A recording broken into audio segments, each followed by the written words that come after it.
पुष्पराज एक स्वाभिमानी युवक है जो अपने काम पर गर्व करता है। वह एक मिल में काम करता है, लेकिन जब उसके मालिक को काम के बाहर उसका रवैया पसंद नहीं आता, तो वह उसे छोड़ देता है। पुष्प जंगल में लाल चंदन काटने जाता है। पुष्प अपनी माँ पर्वतम्मा के साथ एक गांव में रहता है और एक स्थानीय अमीर आदमी का नाजायज बेटा है। पर्वतम्मा के साथ प्रेम संबंध था, लेकिन जब वह गर्भवती हो गई तो उसने अपने मौजूदा परिवार को छोड़ने से इनकार कर दिया। 1998 में स्थापित पुष्पराज अल्लू अर्जुन एक कुल्ली है जो लाल चंदन की तस्करी का काम करता है। एक दुर्लभ लकड़ी जो केवल आंध्र प्रदेश के चित्तूर जिले के शेषचलम पहाड़ियों में उगती है। जब डीएसपी गोविंदप्पा शत्रु जंगल में उन पर छापा मारता है, तो पुष्पा पेड़ों में स्टॉक छिपा देती है और गोविंदप्पा को अपने 60 लकड़हारों की ताकत के साथ खुली चुनौती देती है, जो कुल्हाड़ियों से लैस होते हैं। इस बार पुष्पा को घेर लिया जाता है, लेकिन वह सूझबूझ से लाल चंदन के स्टॉक से लदे ट्रक को लेकर भागने में सफल हो जाता है। पुष्पा खुद को गोविंदप्पा के सामने आत्मसमर्पण करने से पहले ट्रक को जंगल में छिपा देता है। पुष्पा को बुरी तरह पीटा जाता है, लेकिन वह सैंडर्स का ठिकाना बताने से इनकार कर देता है। पुष्पा अपने नियोक्ता कोंडा रेड्डी अजय घोष का विश्वास जीत लेता है। कोंडा के 2 भाई हैं, जॉली। जॉली एक महिला प्रेमी है और अपनी शादी की रात सभी दुल्हनों के साथ सोता है। और जक्का रेड्डी षणमुख अकाउंटेंट। कई साल पहले एक गिरोह की लड़ाई में कोंडा ने अपना दाहिना हाथ खो दिया था। कोंडा सैंडर्स को वापस लाने के लिए जॉली और जक्का को भेजता है। पुष्पा उन्हें उसे जमानत देने के लिए मजबूर करती है और फिर उसे यह बताने के लिए 5 लाख रुपए मिलते हैं कि उसने ट्रक को एक झील में छिपा दिया है। लाल चंदन की तस्करी के नए नए विचारों की मदद से उन्हें ईंधन टैंकरों, दूध के ट्रकों आदि में डालें। ट्रक तरल से भरे होते हैं, लेकिन केवल ऊपरी आधे हिस्से में और निचले आधे हिस्से में लाल चंदन होते हैं। पुष्पा जल्दी से रैंकों में ऊपर उठती है और कोंडा रेड्डी की भागीदार बन जाती है। पुष्पा तस्करी किए गए सामान के मूल्य के 4% के लिए कोंडा के साथ सौदा करती है। गोविंदप्पा यह पता लगा लेता है कि पुष्पा उसकी नाक के नीचे कैसे चंदन की तस्करी कर रही थी।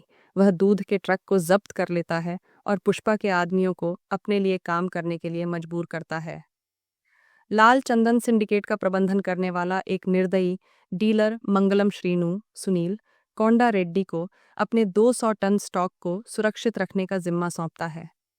चूंकि कोंडा के छोटे भाई जॉली रेड्डी धनंजय को अयोग्य माना जाता, गोविंदप्पा, जो स्थान जानता है क्योंकि उसने पुष्पा के आदमियों को 50 लाख रुपये की रिश्वत दी थी, उन पर छापा मारने का प्रयास करता है। लेकिन पुष्पा सभी लकड़ियों को नदी में फेंक देती है, जिससे वे जब्त होने से बच जाती हैं।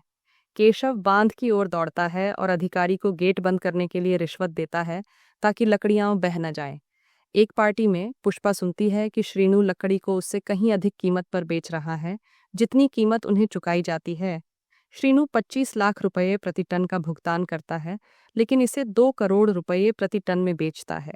वह कोंडा से उचित हिस्सा मांगने के लिए कहता है, लेकिन श्रीनु के खिलाफ जाना जोखिम भरा लगता है, इसलिए वह पीछे हट जाता है।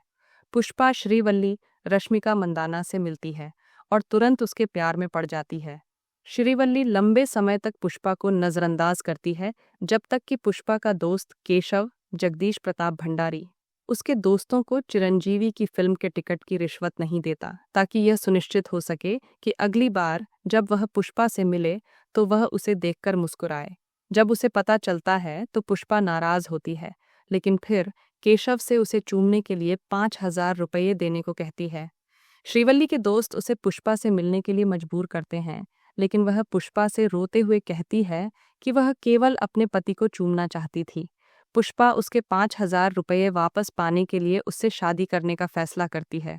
उनकी सगाई के दिन उसका सौतेला भाई मोहन अजय पुष्पा की वंशावली को नकार देता है। अगले दिन वह लकड़ी की तस्करी चेन्नई में करता है और श्रीनु से मिलता है, जिससे वह अपने हिस्से के रूप में प्रति टन 1 करोड़ रुपए मांगता है। श्रीनु मना कर देता है और उसके आदमी उस पर हमला करते हैं, लेकिन पुष्पा उन्हें पकड़ लेती है। फिर वह खुद चेन्नई जाता है और लकड़ी को 1 करोड़ 50 लाख रुपए प्रति टन बेचने का सौदा करता है, जिसे कोंडा और पुष्पा समान रूप से साझा करने के लिए सहमत होते हैं। जॉली श्रीवल्ली को उसके पिता को बंदी बनाकर एक रात उसके साथ बिताने के लिए ब्लैकमेल करता है। श्रीवल्ली अपनी इज्जत बचाने के लिए पुष्पा के पास जाती है। क्रोधित होकर पुष्पा जॉली को बुरी तरह से पीटती है, जिससे वह अस्थायी रूप से लकवाग्रस्त हो जाता है।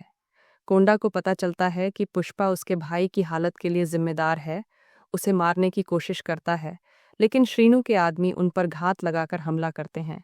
अफरा तफरी के बीच पुष्पा उन पर जवाबी हमला करने में सफल हो जाती है। कोंडा मारा जाता है। MP भूमिरेड्डी, सिद्धप्पा नायडू, राव रमेश पुष्पा और श्रीनू के बीच समझौता करवाता है और पुष्पा को उनके सिंडिकेट को संभालने के लिए नियुक्त करता है। पुष्पा के यह बताने के बाद कि वह सैंडर्स को चेन्नई, बॉम्बे, दिल्ली और कलकत्ता में तस्करों को सीधे बेच सकता है। दर 2 करोड़ रुपए प्रति टन तक हो सकती है। 6 महीने के बाद पुष्पा एक प्रभावशाली व्यक्ति बन जाती है। श्रीनू के अपने साले का बदला लेने में असमर्थ होने के कारण उसकी पत्नी दक्षायनी पुष्पा के अपने चरम पर होने के दौरान एक क्रूर पुलिस अधिकारी भंबर सिंह शेखावत फहाद फासिल जिले के ESP के रूप में कार्यभार संभालता है। पुष्पा उसे 1 करोड़ रुपए की रिश्वत देती है। हालांकि शेखावत पुष्पा को उसके वंश के लिए धमकाता है और उसका उपहास करता है और उसे सर कहकर सम्मान नहीं देता। पुष्पा इस अपमान से क्रोधित हो जाता है और अपनी उंगलियों को मुट्ठी में बंद कर लेता है। शेखावत ने धमकी दी कि अगर पुष्पा ने अपनी उंगलियां नहीं खोली तो वह उसके हाथ में गोली मार देगा। हताश स्थिति में पुष्पा पीछे हट जाती है और स्टेशन छोड़ देती है। पुष्पा अगले कुछ हफ्ते शेखावत के कहे अनुसार काम करती है। पुष्पा की शादी की रात पुष्पा और शेखावत साथ में शराब पीते हैं। अपनी पहली मुलाकात में जिस तरह से उसका उपहास किया गया था, उस पर तिरस्कार व्यक्त करते हुए पुष्पा शेखावत की रिवॉल्वर लेती है और अपने हाथों में गोली मार लेती है। वह शेखावत पर कपड़े उतारने का दबाव डालता है, जबकि वह भी वही करता है।